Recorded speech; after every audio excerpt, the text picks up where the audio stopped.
Tigre FM, vous ne serez pas un chrétien d'autrefois, mais un chrétien d'aujourd'hui. Tigre FM, la fréquence de la grâce.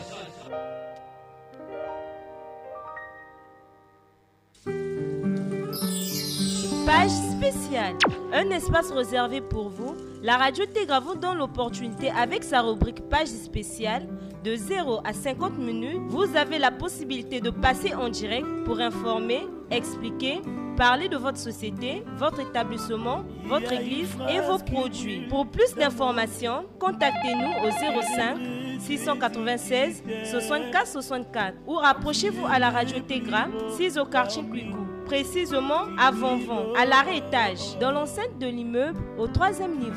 La radio Tégra, votre partenaire de la grâce. Bonnes conditions d'écoute. Je suis le fruit de tes entrailles. Bien-aimés dans le Seigneur, nous vous bénissons ce matin dans le nom de notre Seigneur Jésus-Christ. C'est toujours moi, votre humble serviteur, le docteur Véracité KTN. Je viens encore ce matin, comme promis depuis le lundi, pour poursuivre avec l'enseignement que nous avons commencé sur l'importance de la connaissance de la parole de Dieu. Chers auditeurs, chères auditrices, nous allons prier un moment afin de consacrer ce temps entre les mains du Seigneur. Prions ensemble. Tendre Père, nous te bénissons ton nom Jésus pour cette matinée de grâce que tu nous accordes. Il t'a plu de nous donner ton souffle, ta force, ta vigueur, afin que nous puissions répondre, Seigneur, à nos engagements respectifs. Ce matin, Dieu, je me tiens ici, Seigneur, face à ton peuple, face, Seigneur, à tous ceux qui cherchent, Seigneur, ta face et désirent entendre ta voix, afin que non moi, Seigneur, mais que toi seul, tu nous parles à tous, afin de nous révéler ta pensée, Jésus. Donne l'intelligence à tous de comprendre cette pensée. Seigneur, ouvre nos cœurs, afin que cette parole soit reçue avec joie et qu'elle produise au-dedans de chacun de nous des fruits dignes de repentance pour l'honneur et la gloire de ton nom. Que toute la gloire te soit rendue. Amen. Bien-aimés dans le Seigneur, depuis le lundi, nous avons commencé avec notre thème sur l'importance de la connaissance de la parole de Dieu, basé sur notre texte d'Osée 6:6, que je vais lire dans le nom du Seigneur. Il est dit dans Osée 6:6 ceci: « Car j'aime la piété et non les sacrifices, et la connaissance de Dieu plus que les holocaustes. » Nous avons expliqué ici le lundi que dans ce passage d'Osée 6:6, Dieu nous montre la grande importance qu'il a à l'endroit de la connaissance de sa parole. Parce que si tu n'as pas la connaissance de la parole de Dieu, ça veut dire que tu es un mort vivant. Tu es déjà mort, même si quoi que tu vives, mais tu es mort. Parce que la parole de Dieu, Matthieu 4:4, dit que c'est la nourriture de ton homme intérieur, de ton âme et de ton esprit. Et nous avons dit le lundi qu'il existe des individus, des églises de Satan, parmi lesquelles les églises des Noirs, qui disent aux Africains que le Dieu de la Bible, ce n'est pas le Dieu des Africains, le Dieu de la Bible, ce n'est pas le Dieu des Noirs, mais c'est le Dieu des Blancs. Et que Bible aussi, quel livre veut Yabandombe, mais quel livre Yamindele. Donc, les Noirs, les Africains n'ont pas le droit de lire la Bible ni de prier, sinon d'adorer le Dieu de la Bible. Et nous avons démenti cela pour dire que ces prophètes-là qui vous enseignent ces bêtises sont en erreur. Ce sont des agents que le Satan a envoyés pour aider les Africains à se perdre de plus en plus dans le domaine spirituel. Parce que ces hommes disent que la Bible a été également écrite par les Blancs, par les colonisateurs, par l'Église catholique. Et le lundi, nous avons démantelé tous ces mensonges pour expliquer que bien avant même la naissance de l'Église catholique, la Bible existait déjà au complet. bien avant même que les Blancs puissent arriver dans nos contrées africaines, dans l'Afrique, partie de l'Afrique saharienne, la Bible existait déjà au complet. Donc, pour répondre que ce n'est ni les Blancs, ni l'Église catholique, ni Constantin le Grand qui est à l'origine de la Bible, mais c'est Dieu lui-même. Sans pour autant revenir sur tout ce que nous avons dit la fois dernière, nous allons poursuivre pour répondre encore à tous ceux-là qui continuent à maintenir les gens dans l'aveuglement spirituel, pour dire que la Bible est un livre dont les auteurs sont inconnus. Donc pour ces personnes, ils ne savent pas qui est l'auteur des livres de la Bible. En amont, je venais déjà de répondre que l'auteur de la Bible, c'est Dieu lui-même. Dans 2 Pierre 1, les versets 19 jusqu'au verset 21, l'apôtre Pierre explique, il dit, c'est poussé par l'Esprit de Dieu que les hommes ont parlé de la part de Dieu. Donc, nous comprenons ici que tous ceux qui ont eu des livres dans la Bible ont été des hommes qui ont été poussés par l'Esprit de Dieu. C'est-à-dire, ils ont été inspirés par l'Esprit de Dieu de mettre à jour ce que vous et moi nous lisons dans la Bible. Et en ce qui concerne l'Ancien Testament, dans Hébreux 1, les versets 1 jusqu'au verset 2, il est écrit que Dieu, après nous avoir parlé de plusieurs manières par les prophètes, nous parle aujourd'hui par le Fils. Donc nous comprenons que les livres de l'Ancien Testament, de Genèse à Malachie, ont également été donnés par des hommes qui ont été inspirés par Dieu. Vous allez me dire, mais comment? Nous allons répondre. Vous allez dire, mais ce n'est pas Dieu qui a écrit sur les hommes. Nous allons, oui, mais les hommes qui ont été utilisés par Dieu. Je vais vous rappeler quelque chose. Lorsque nous lisons les lettres de l'apôtre Paul, c'est vrai, on dit que c'est les lettres qui appartiennent à l'apôtre Paul. Et tous nous sommes d'accord que c'est Paul qui est l'auteur de ces lettres. Mais ce qui est curieux, que nous ne savons pas, c'est que toutes les lettres écrites par l'apôtre Paul n'ont pas toutes été écrites par sa propre main. Non.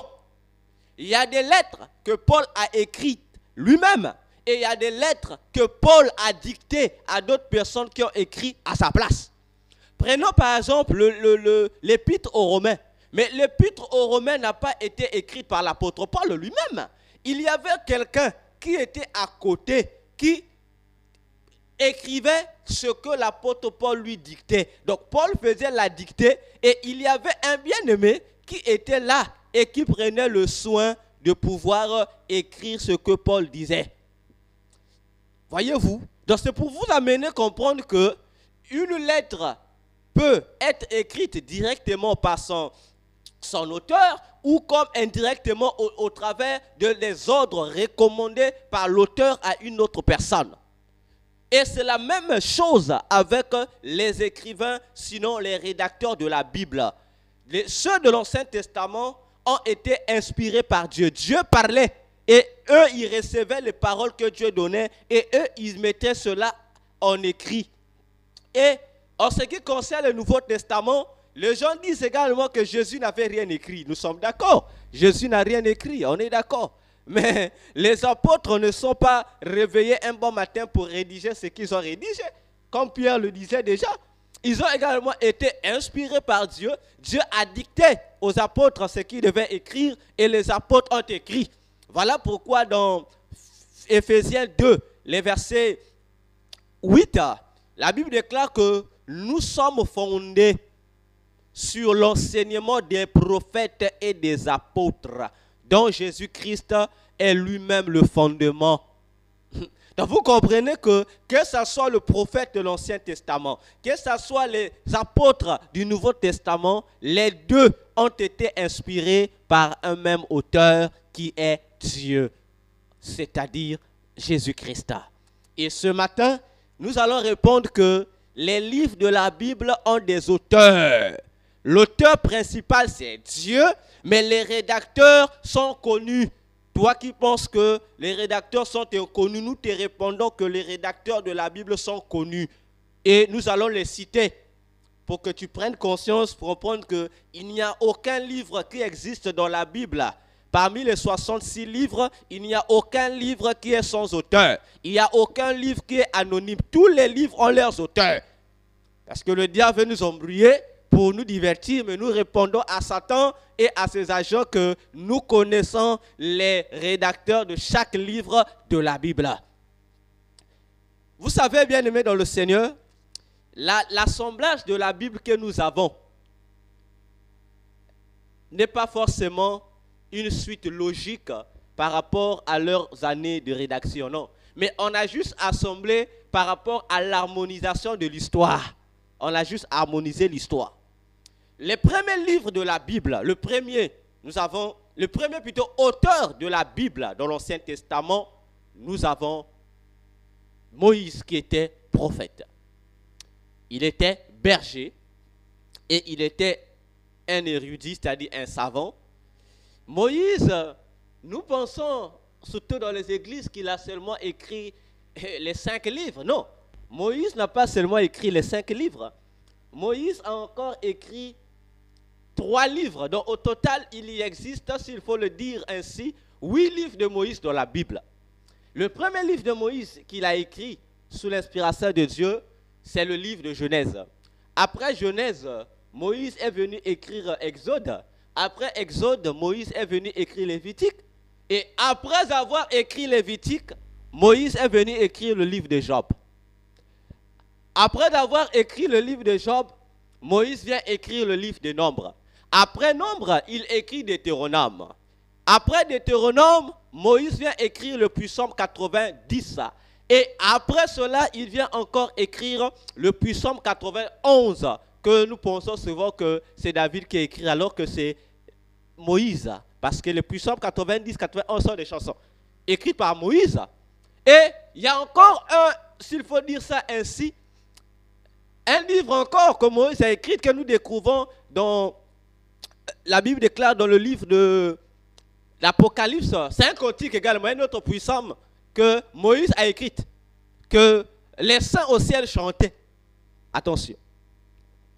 Après Moïse, il y a un deuxième auteur qui est Josué, qui était guide, qui était le successeur de Moïse. C'est Josué qui est venu écrire la fin, disons, la fin du chapitre 34 du livre de Nombre, de Deutéronome, parce que Moïse est mort, et une fois que Moïse meurt, c'est lui qui a ajouté les parties du reste de l'après, c'est Josué, et il a également écrit le livre que nous appelons le livre de Josué, qui porte son propre nom, c'est lui qui est l'auteur. Nous avons encore un autre, troisième auteur qui est Samuel, le prophète Samuel, qui était lévite. Samuel a écrit le livre des juges. Après le livre des juges, Samuel a écrit le livre de Ruth.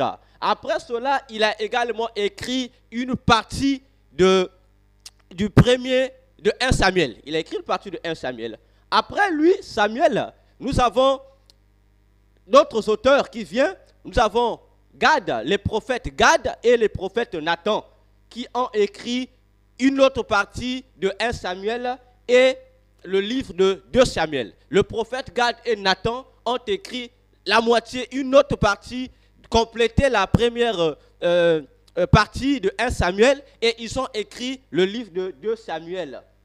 Après eux, nous avons David, qui a écrit la plupart des psaumes. Et après David, nous avons les fils de Corée, qui étaient une chorale de chantres, qui ont également écrit les psaumes. Ça se trouve dans le livre de psaumes, c'est bien mentionné les noms de chaque auteur de psaumes. Après eux, il y a le chantre Asaph, qui a également écrit certains psaumes. Il y a également Éman, qui était un sage, qui a également écrit le psaume 88.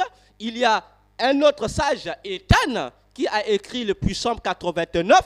Et il y a Salomon, qui était roi, bâtisseur et sage, qui a écrit les proverbes, la plupart des proverbes, qui a également écrit le livre des Cantiques et le livre d'Ecclésiaste et le psaume 127.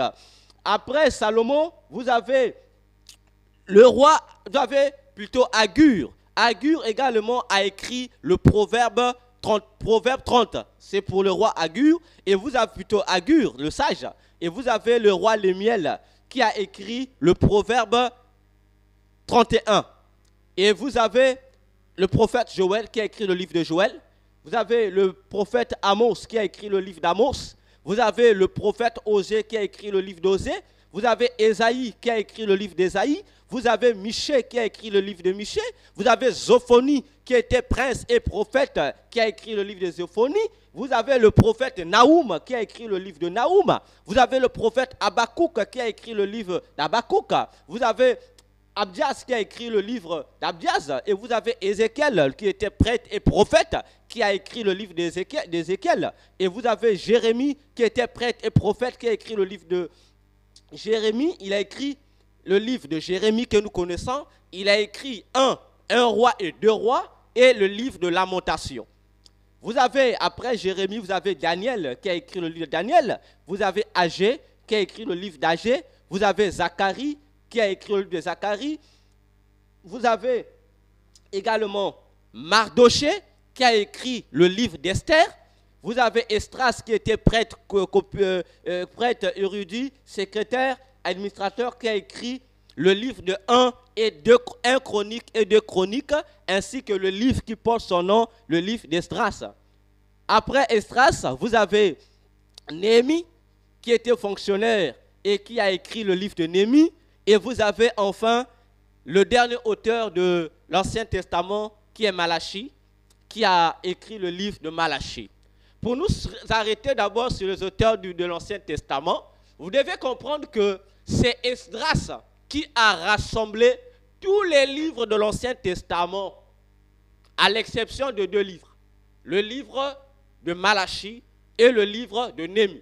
Donc déjà, Esdras, c'est lui qui avait compilé les livres de Moïse jusqu'à avant Néhémie et Malachie. C'est Esdras déjà qui a compilé cela. Lisez le livre d'Esdras, vous allez comprendre. Déjà à l'époque d'Esdras, bien avant la naissance de l'Église catholique, bien avant la colonisation, l'Ancien Testament était déjà là. Il manquait que 2 livres qui ont été écrits après Esdras. C'est le livre qui a été écrit après Esdras, c'est le livre de Malachie qui est venu. Et à la fin, c'est le livre de Néhémie. Donc, le livre de Néhémie, c'est le livre qui clôture l'Ancien Testament. Et c'est Néhémie qui va donc prendre le livre de Malachie et son propre livre qui va ajouter dans la compilation que Esdras avait déjà établi, ce qui nous donne aujourd'hui ce que nous appelons le canon de l'Ancien Testament ou encore l'Ancien Testament. Et ça se fait en l'an 443 par Néhémie qui a tout réuni. Alors, c'est pour dire que les auteurs de l'Ancien Testament sont connus. Il n'y a pas un livre dans l'Ancien Testament qui est resté anonyme. Il n'y en a pas. Et l'Ancien Testament, la plupart de ces livres ont été écrits en hébreu, à l'exception du livre de Daniel qui a été écrit une partie en hébreu et une partie en araméen. Il y a des parties du livre de Daniel qui ont été écrites en hébreu et d'autres en araméen. Voilà. Sinon, les restes ont été écrits en hébreu. Alors, rentrons dans le Nouveau Testament. Le premier livre du Nouveau Testament à être écrit, c'est le livre de Matthieu.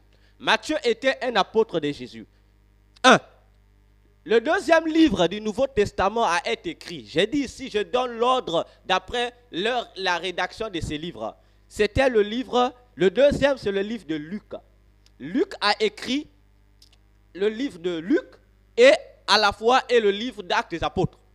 Le troisième a été écrit, c'est le livre de Marc. Luc, disons, était également disciple de Pierre et il a passé beaucoup de temps avec les apôtres. Lisons les Actes des Apôtres pour comprendre la place de Luc. Donc, il était disciple de Jésus également.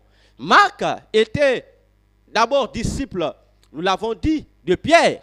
Puis il est devenu disciple de Paul et il était avec les apôtres. Et nous avons dit, Marc est né en Libye. Il était africain. Nous l'avons répété le lundi, Marc était africain. Donc, parmi les auteurs de la Bible, il y a aussi les Africains. Toi qui penses qu'il n'y avait pas les Africains, mais nous, on te rappelle encore, il y avait les Africains. Et, non, plutôt, Marc, c'est le 4e livre a été écrit. Après le livre de Luc, c'est l'épître de Jacques qui fut écrite. Jacques, nous savons, il était disciple de Jésus aussi. Et il était frère de Jésus. Il a écrit l'épître, le livre de Jacques. Et après le livre de Jacques vient le livre de Marc. Après le livre de Marc vient 1 Pierre et 2 Pierre qui furent écrits par l'apôtre Pierre. Après Pierre vient les lettres de l'apôtre Paul. Nous savons qui était Paul, disciple de Jésus aussi. L'apôtre Paul, le premier livre qu'il a écrit, c'est 1 et 2 Thessaloniciens. Après 1 et 2 Thessaloniciens, Paul vient écrire le livre de Galates. Après le livre de Galates, il vient écrire 1 et 2 Corinthiens. Après Corinthiens, il vient écrire la lettre aux Romains. Après les Romains, il écrit Éphésiens. Après Éphésiens, puis Philippiens. Après Philippiens, Colossiens. Après Colossiens, Philémon. Après Philémon vient le livre d'Hébreux. Après Hébreux vient 1 et 2 Timothée. Et puis le dernier livre a été écrit par Paul. C'est la lettre adressée à Tite. Après cela, vient Judas, qui était également le frère de Jésus, encore appelé Thaddée. Lui aussi, il était disciple. Judas a écrit l'épître de Jude que nous lisons. Et le dernier auteur de la Bible, c'est l'apôtre Jean. Et le premier livre écrit par l'apôtre Jean, c'est le livre de l'Apocalypse. Après l'Apocalypse, Jean vient écrire l'évangile selon Jean. Après l'évangile selon Jean, il vient écrire 1, 2 et 3 Jean. Voilà, bien aimé, le livre du Nouveau Testament avec leurs auteurs bien connus. Alors, comment est-ce que les livres du Nouveau Testament ont-ils été compilés pour former ce que nous appelons le canon du Nouveau Testament? C'est lui déjà à l'époque de Jean, Matthieu, jusqu'à Judas existait. Il manquait que les livres de Jean. Et c'est l'apôtre Jean qui a annexé dans le canon qui existait déjà ces 4 livres qui viennent joindre à ces livres-là. Et c'est l'apôtre Jean qui a mis le sceau à ces livres-là, qui a dit, les livres-là s'arrêtent ici dans les livres que je donne là. C'est lui qui a arrêté ce livre-là. Donc c'est lui. Et ces livres ont été le canon compilé du vivant de l'apôtre Jean, qui a vécu jusqu'à l'an 100. Alors, vous qui parlez déjà à l'an 100, l'église catholique n'existait pas, Constantin n'existait, il était là, mais il n'avait pas encore pris le pouvoir pour devenir empereur, la colonisation n'existait pas également. Pour te faire comprendre que il est important, Tanga Bible, nous te démontrons que les auteurs de la Bible sont connus. Et je viens de les citer. Donc, toi qui n'aimes pas la Bible, je t'invite encore à lire ta Bible. Et je t'apprends encore, déjà, dès l'an 557, après Jésus-Christ, de notre ère, l'an 157 de notre ère, la première Bible a été écrite, c'est-à-dire traduite dans nos langues. C'est la Bible qu'on appelle la Vetus Italia, qui a été traduite par un peuple qu'on appelle le Vaudois, qui habitait au nord de l'Italie. Les livres du Nouveau Testament, contrairement à ce que les gens pensent qu'ils ont été écrits en hébreu, aucun livre du Nouveau Testament, de Matthieu à Malachie, n'a été écrit en hébreu. Les livres du Nouveau Testament ont été écrits en grec. C'est en grec. Matthieu a écrit en grec. Ils n'ont pas écrit en hébreu, ils ont écrit en grec. Parce qu'il y a aussi une erreur ici. Les gens pensent que Jésus parlait hébreu. Non, Jésus était juif, mais il ne parlait pas hébreu. Il parlait araméen. Ce sont les disciples qui ont ramené ces paroles en grec. Jésus parlait araméen. Alors, bien aimés, nous voulons passer à un autre point sur les facettes de la Bible. Vous savez, la Bible a des facettes, c'est-à-dire des faces, des dimensions. Et c'est ce qui souvent prête à confusion lorsqu'on prêche. Si tu n'as pas la maîtrise de ces facettes de la Bible, tu ne vas pas comprendre. Les facettes de la Bible, nous trouvons cela dans le livre de 1 Corinthiens 14, nous allons lire 1 Corinthiens 14, les versets 6. L'apôtre Paul explique les différentes facettes de la Bible. Il dit ceci. Et maintenant, frères, de quelle utilité vous serais-je si je venais à vous parlant en langue et si je ne vous parlais pas par révélation, 1, 2, ou par connaissance, ou par prophétie, ou par doctrine. Donc, nous comprenons ici, bien-aimés dans le Seigneur, chers auditeurs, chères auditrices, Paul explique les dimensions de la parole de Dieu. Il dit, de quelle utilité, quelle importance vous voyez si je viens auprès de vous avec de koroshika, et si je ne venais pas avec 1, la révélation, 2, la connaissance, 3, la prophétie ou la doctrine. Donc, la parole de Dieu, la Bible, a 3 faces, a 4 faces. Il y a la première face de la Bible, c'est la révélation. La deuxième face de la Bible, c'est la connaissance. La troisième, c'est la prophétie. Et la quatrième face, c'est la doctrine. Voilà pourquoi vous allez remarquer, chaque prédicateur qui enseigne emprunte l'une de ces faces, de ces dimensions. Il prêche par révélation, ou il prêche par connaissance, ou il prêche par prophétie, ou il prêche par la doctrine. Pour dire que la parole de Dieu, vous devez comprendre ces 4 dimensions. Et ces 4 dimensions vont vous ouvrir les yeux à mieux comprendre réellement la pensée de Dieu dans toutes ses facettes, dans toute sa dimension, dans sa totalité. Alors, parlons de la première facette qui est la révélation. C'est quoi la révélation? La révélation, c'est l'explication de ce qui est caché. C'est-à-dire, c'est la découverte des choses cachées. C'est ce qu'on appelle par révélation. Voilà pourquoi dans Apocalypse 1:1, la Bible dit que révélation de Jésus-Christ que Dieu lui a donné pour montrer à l'Église les choses à venir, les choses qui étaient cachées. Donc la première dimension de la Bible, c'est son langage révélateur. La Bible, lorsqu'elle parle, elle a une dimension de révélation. Elle révèle des choses cachées.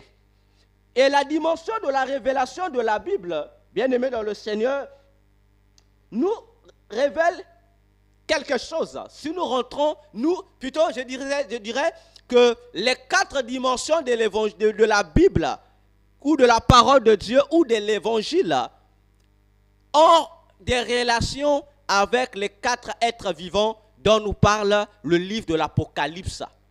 Ce n'est pas pour rien qu'autour du trône de Dieu, les plus rapprochés sont les 4 êtres vivants, qui sont même appelés dans le livre d'Ézéchiel le trône de Dieu. Donc, ce sont les 4 êtres vivants qui maintiennent le trône de Dieu. Or, nous savons que celui qui siège sur le trône de Dieu, il a un nom.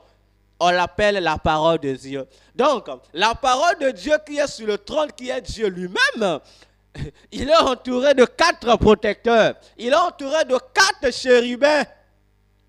Les chérubins protecteurs, ils sont 4, ils ne sont pas 5. Et ces chérubins protecteurs ne sont que des voix ou les différentes faces que la parole qui est sur le trône prend pour se révéler à son peuple. Et la première dimension, nous avons dit, c'est la dimension de la révélation. Or, devant le trône de Dieu, l'être vivant qui est là, on dit, il y a un aigle qui est là. Or, la révélation, c'est la dimension de l'aigle. Parce que l'aigle, il est appelé, attention, le roi de tous les animaux qui volent, l'aigle. Et l'aigle arrive dans les dimensions que même les avions ne peuvent pas arriver. Attention. Parce que l'aigle, lui, gère les hauteurs. Or, lorsque nous parlons des hauteurs, nous parlons des choses d'en haut. Nous parlons de la dimension céleste. L'aigle, lui, il est là pour amener le peuple de Dieu à découvrir les choses qui sont cachées, afin de répondre à ce que Dieu a dit dans Jérémie 33, le verset 3. Invoque-moi et je te répondrai et je te ferai connaître les choses cachées que tu ne connais pas. Voilà pourquoi il y a des prédicateurs, lorsqu'ils prêchent, il t'amène dans le profondeur, dans le ciel, afin de te révéler les choses qui sont cachées. Et lorsque tu découvres, et ça te donne de la joie. Et ça reste toujours la parole de Dieu, mais qui prend cette fois-ci la forme de l'aigle pour t'amener dans les dimensions. C'est pour cette raison, dans Colossiens 3, les versets 1 à 2, l'apôtre Paul disait aux enfants de Dieu de s'affectionner aux choses d'en haut. Parce que l'affection des choses d'en haut vont te donner la véritable identité de Jésus. Voilà pourquoi Jésus pouvait poser aux apôtres, il leur dit, qu'est-ce que le monde dit de ce que je suis? On dit, bon, un tel, Jean-Baptiste Navumbuka. Jésus se tourne vers ses disciples, il leur dit, et vous, que dites-vous? Attention, les apôtres aussi n'avaient pas de réponse à donner. Mais comment est-ce que les apôtres ont trouvé la réponse pour répondre à Jésus à la question de savoir quelle est son identité? La Bible déclare, Pierre va dire, tu es le Fils de Dieu, du Dieu vivant. Ah, Jésus dit, Pierre, attention, ce n'est pas le sang ou la chair qui t'ont révélé ça, mais c'est l'Esprit du Père. Attention. Donc, pour connaître l'identité de Jésus, tu dois chercher qu'un prédicateur puisse devenir un aigle pour te parler avec la voix de l'aigle afin de t'amener que tu aies la précision sur l'identité de Jésus, non seulement sur l'identité de Jésus, mais sur tout ce qui concerne Dieu. Alors, si les 4 êtres vivants sont le reflet de la parole de Dieu, ça veut dire que les 4 êtres vivants au fait, résume la parole de Dieu. Or, dans la Bible, il n'y a que 4 livres qui résument la parole de Dieu. Il n'y a que 4. Et ces 4 livres, c'est ce que nous appelons l'évangile, les évangiles. Or, le mot évangile signifie bonne nouvelle. Nous comprenons que si Jésus qui est la parole est assis sur le trône et qu'autour de lui, ceux qui forment son trône sont également le reflet de lui-même, ça ne nous étonne pas, frères, sœurs, de t'apprendre que dans la parole de Dieu, parmi les 4 évangiles, l'évangile qui porte l'image de l'aigle, c'est l'évangile selon Jean. Parce que c'est l'apôtre Jean qui a révélé dans son évangile l'identité profonde de Jésus pour nous amener à comprendre Jésus en tant que Dieu. Attention, frère. La deuxième dimension de l'évangile, sa face, son langage, nous restons avec Paul, il parle de la connaissance. La connaissance, c'est quoi? C'est s'informer de quelque chose. C'est avoir en soi l'information sur une chose donnée. Une information qui n'est pas cachée, mais qui existe. C'est au fait être au courant de quelque chose. Et s'il nous faut montrer l'animal qui va correspondre devant le trône de Dieu sur la connaissance, nous parlerons de l'agneau. Il y a un 4 vivant qui est là, qui a la forme de l'agneau. Lui, il est là. Et il représente le livre de Marc. Parce que le livre de Marc présente Jésus directement comme l'agneau. C'est-à-dire comme un serviteur. Voilà pourquoi tu vas remarquer que dans le livre de Marc, plutôt si je reviens en arrière dans le livre de Jean, Jean commence à présenter Jésus comme Dieu. Il dit, au commencement était la parole. Il commence par le haut. Marc commence directement à présenter Jésus dans le service. Et la connaissance, je vais prendre un exemple simple. Dans Galates 4, les versets 20 jusqu'au verset 37, l'apôtre Paul, ayant passé beaucoup de temps en Arabie, c'est-à-dire actuellement les pays arabes, qui l'Arabie actuelle devient ce que nous appelons l'Arabie saoudite. L'apôtre Paul a passé beaucoup de temps en Arabie. Alors, pour prêcher aux Galatiens, il va y changer, il dit, je change de langage.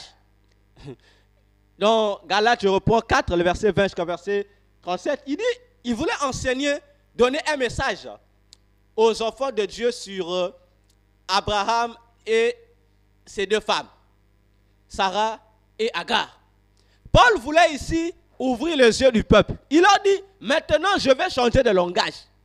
Mais le langage normal consiste à dire que Abraham avait 2 femmes, Sarah et Agar. Et nous connaissons qui était Abraham, nous connaissons qui était Sarah et nous connaissons qui était Agar. Mais ici, Paul dira, je change de langage. Mais il va changer de langage pour nous dire quoi? Il dit, cette histoire d'Abraham est une allégorie. Allégorie signifie ici une image, un symbole ou une représentation de quelque chose. Donc, Paul sort de langage, il dit, Abraham ici représente le Père, Dieu le Père. Il dit, Agar représente Israël, les Juifs. Et il dit, Sarah représente l'Église. Mais comment Paul a-t-il su cela? Parce que Paul utilise la connaissance. Comment? Il dit, parce que en Arabie, Agar signifie le mot Sinaï. Or, donc Paul fait une comparaison.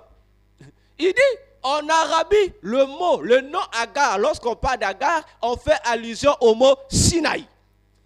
Or, au Sinaï, ou parler de la montagne de Sinaï, c'est parler de l'alliance que Dieu a fait avec Israël.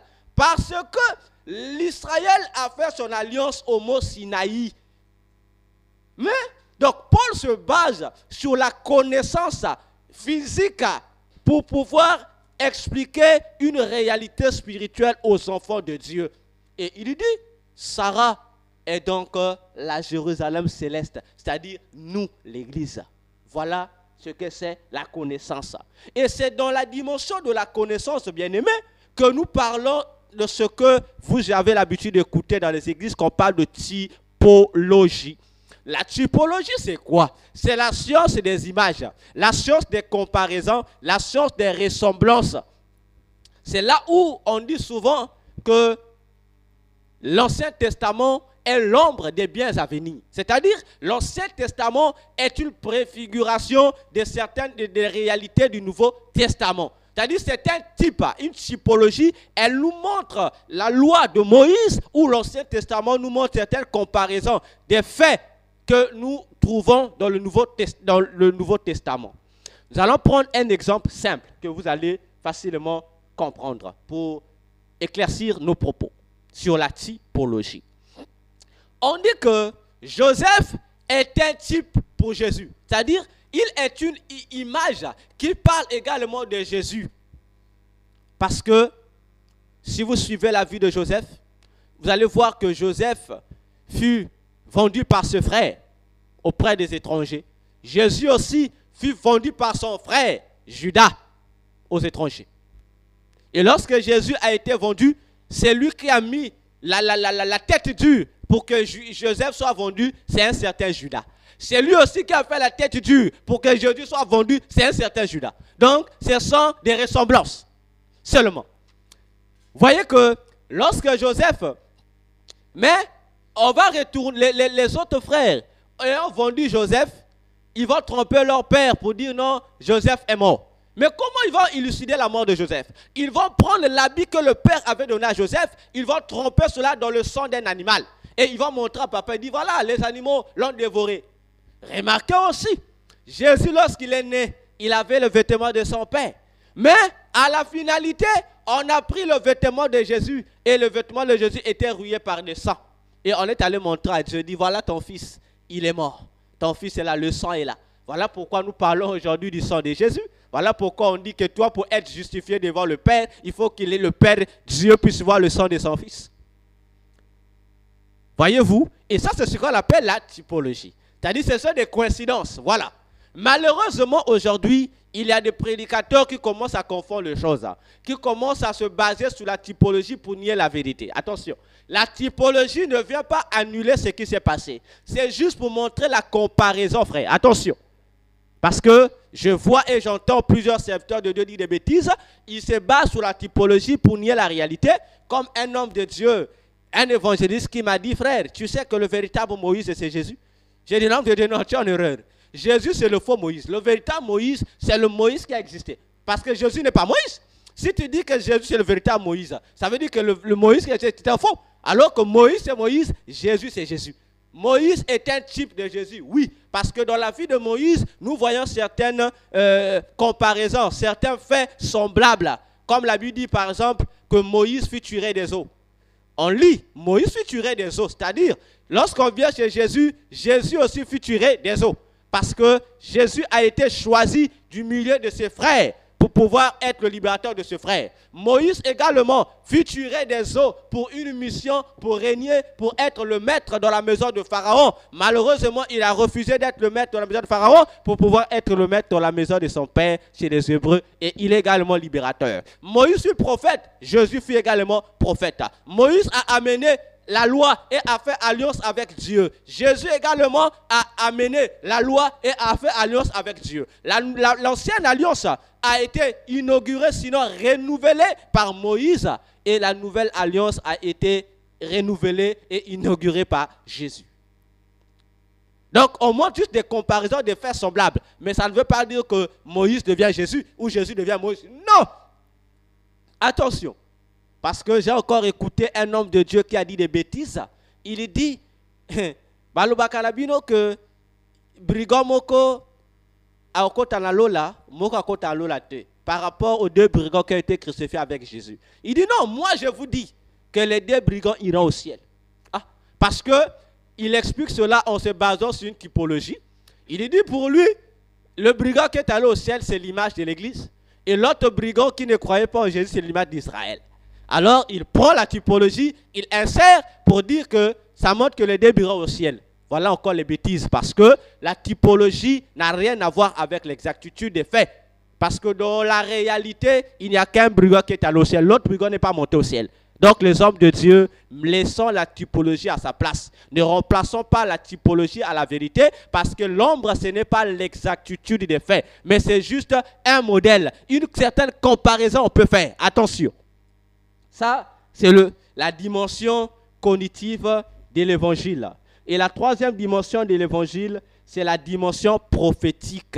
C'est-à-dire, l'évangile a un langage prophétique. Et le langage prophétique correspond à un autre être vivant qui est sur le trône, qui est le lion. Attention, je dis qui est le lion. Le lion, ici, montre encore la royauté. Et le lion, ici, nous rappelle le livre de Matthieu. Parce que le lion, ici, vient que donner des ordres exécutés. Voilà pourquoi vous remarquerez que dans le livre de Matthieu, jusqu'à la fin, il y a une phrase qui revient.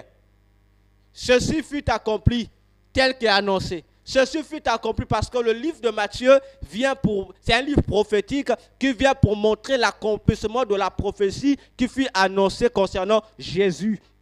Parce que c'est le côté prophétique, c'est le côté qui amène les gens à comprendre que l'Ancien Testament, les prophéties de l'Ancien Testament se sont accomplies dans le Nouveau Testament. Si vous prenez par exemple dans Luc 24, le verset 44 jusqu'au verset 48, Jésus lui-même dit aux disciples d'Emmaüs que les choses se sont accomplies telles annoncées par Moïse dans la loi et par Moïse, les prophètes et les puissants. C'est ce qui le concerne. C'est ça la dimension de la prophétie. Concorder une prophétie et l'accomplissement dans le Nouveau Testament. C'est pour cette raison que de Malachie jusqu'à Jean-Baptiste, on a parlé des prophètes, ils ont prophétisé. Et leurs prophéties se sont accomplies, la bonne partie, avec Jésus. La dernière dimension, c'est le côté... D'abord, revenons un peu sur l'affaire de la prophétie. J'aimerais mettre un point. L'Ancien Testament annonce que Élie, le prophète Élie, doit revenir. C'est une prophétie. Et Malachie, c'est celui qui a prophétisé cela. Dans Malachie 4, les versets, je crois, 5 jusqu'à la fin, la prophétie a été annoncée. Lorsque nous arrivons dans le Nouveau Testament, Jésus confirme dans Matthieu 11 que cette prophétie s'est accomplie sur... D'abord, avant même Jésus. Dans Luc 1, l'ange Gabriel vient dire à Zacharie que la prophétie de Malachie s'est accomplie sur l'enfant qu'il va mettre au monde, qu'on va appeler Jean-Baptiste. Donc, la prophétie de Malachie s'accomplit sur Jean-Baptiste. Donc, le Élie qui était annoncé, qui doit venir dans Malachie, est venu dans le Nouveau Testament en la personne de Jean-Baptiste. Gabriel dit que ce qu'il annonce à Zacharie ne vient pas de lui, l'ange, mais ça vient du Dieu du Père. Donc, Dieu au ciel confirme la prophétie qu'il avait annoncée par la bouche de Malachie sur Élie, qui est Jean-Baptiste. Jésus aussi vient, il confirme. Il dit, l'Élie annoncé par Malachie, c'était Jean-Baptiste dans Jean 11. Dans Matthieu 17 aussi, Lorsqu'on pose à Jésus la question, mais Jésus, pourquoi les pharisiens disent-ils que Élie doit venir? Jésus a dit, Élie est venu, il est déjà venu. Les pharisiens ne l'ont pas reconnu. La Bible dit, les disciples comprirent que Jésus leur parlait de Jean-Baptiste. Prophétie annoncée dans l'Ancien Testament, accomplie dans le Nouveau Testament.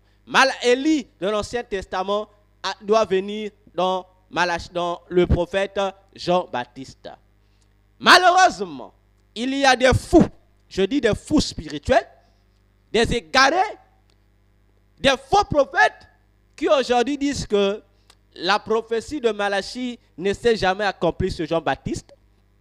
Les uns disent que ça s'est accompli sur Charles Taze Russell, le fondateur des Témoins de Jéhovah.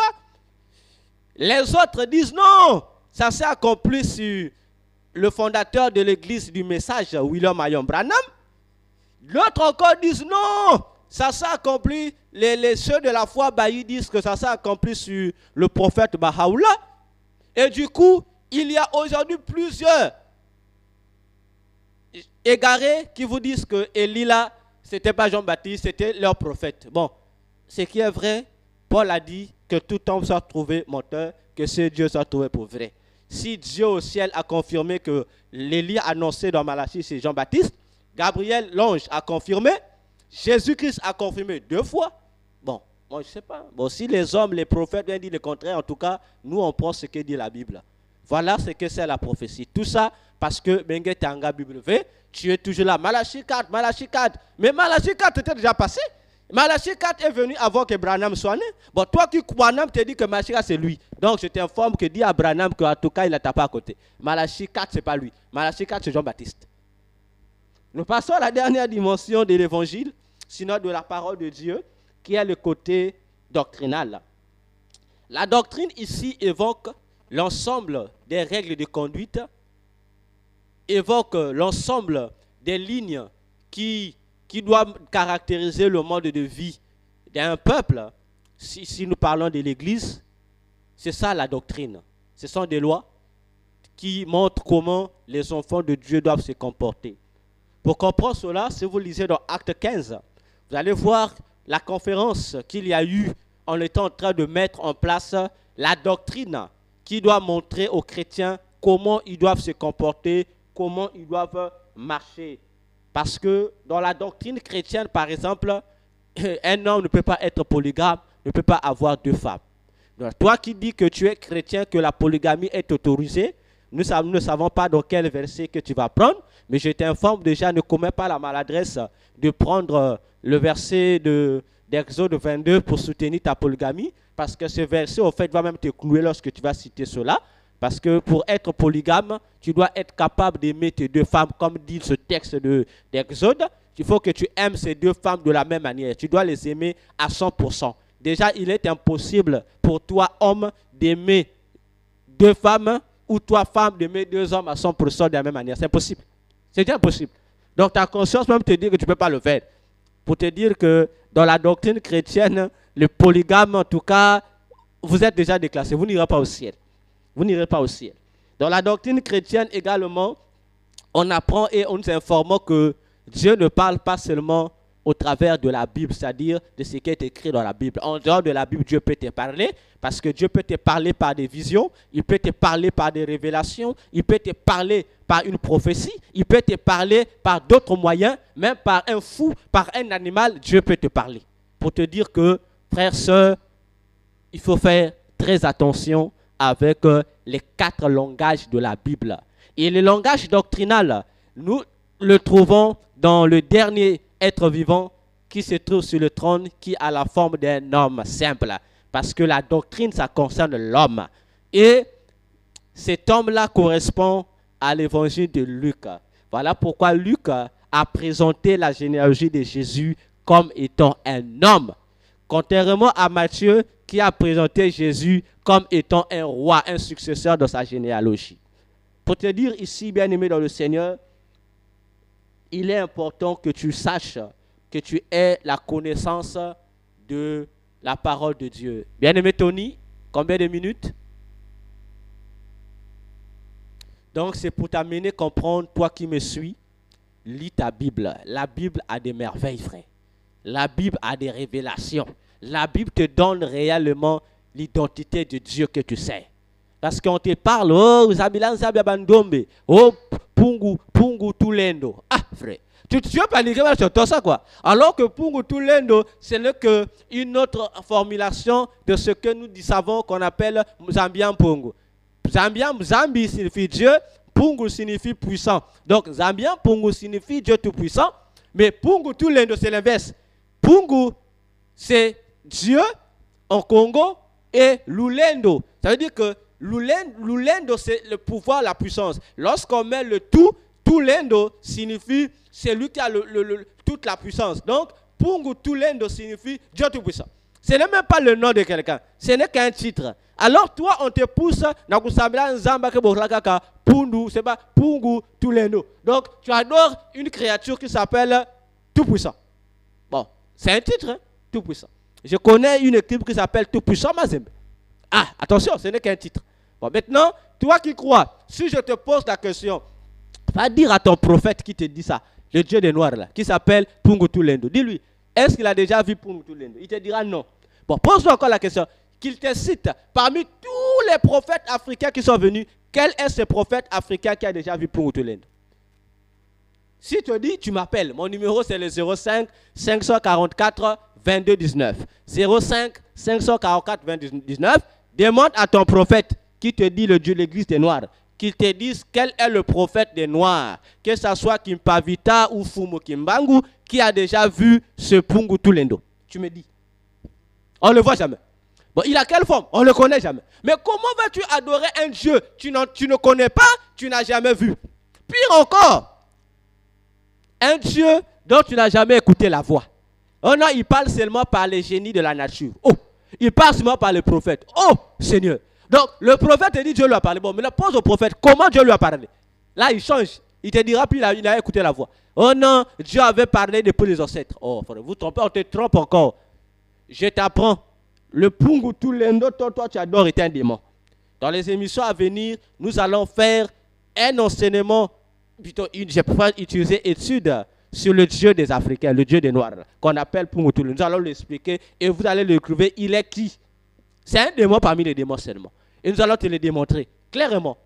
Parce que voir les prophètes des Noirs, les Nguza, partir dire des bêtises, ça m'énerve. Parce que le prophète Nguza qui enseigne des bêtises, lui et moi, nous savons qui est Pungu Tulendo qui sait. Parce que avant de me convertir, j'ai aussi pris un temps dans la magie. Je sais qu'est-ce que je dis. Voilà pourquoi, toi qui crois à Pungu Tulendo, je te dis crois en Jésus. Parce que Pungu Tulendo n'est qu'un démon parmi les démons. Et si tu ne prends pas garde, toi aussi, tu vas aller en enfer. Tout comme ceux qui te disent ton Pungu Tulendo. Ce n'est qu'un démon parmi les démons. Et l'Africain n'est pas le seul à adorer ces démons que vous appelez Pungu Tulendo. Vous n'êtes pas le seul. Parce que votre Pungu Tulendo que vous adorez là, il est aussi adoré dans l'islam. Dans l'islam, on l'appelle Allah. C'est le même Dieu. Parce que le musulman pense que Allah est un homme. Alors que le Coran montre même que Allah est une femme. Et il n'y a pas que vous. L'église catholique aussi adore le même Pungu Tulendo. Mais là-bas, on lui appelle la reine du ciel. On lui cache sous le nom de Marie. Donc c'est la même divinité, la même femme, la même déesse. Bon, vous, on vous fait croire que non, c'est votre Dieu qui vous a créé. Ah non. La reine du ciel n'a créé personne. C'est pour te faire comprendre que prends conscience aujourd'hui, reviens sur la parole de Dieu, la Bible. Parce que en dehors de la Bible, il n'y a pas un autre livre qui te montrera Dieu, qui te fera découvrir la vraie spiritualité. Pour toi qui veux m'appeler, je reprends mon numéro, nous sommes pratiquement à la fin. Appelle-moi au 05 au 544 22 19. 05 544 22 19. Tu peux m'envoyer un message, soit par mon téléphone directement ou par WhatsApp. Je répondrai à ta préoccupation. Que Dieu nous garde, qu'il bénisse l'équipe de la régie qui a été soutenue par notre bien-aimé Tony. Qu'il bénisse également vous tous qui nous avez suivis. Qu'il bénisse également mon pasteur, le prophète Serge Chakaka. Qu'il bénisse également l'évangéliste Christon Nanga. Qu'il bénisse également l'initiateur de cette radio, le pasteur Tangolo. Que Dieu soit toujours avec tes gras et que vous qui nous suivez, continuez à soutenir cette œuvre, à soutenir cette émission, à soutenir également cette radio. Que Dieu vous bénisse et qu'il bénisse également ma fiancée Samia Béméné. Que Dieu nous garde. à la prochaine émission. Si Dieu nous fasse grâce, nous allons rentrer dans la profondeur sur l'identité du Dieu des Africains. Que Dieu vous bénisse. Frère Tony, c'est Sabana. À nous revoir le lundi à 14h. Que Dieu vous bénisse.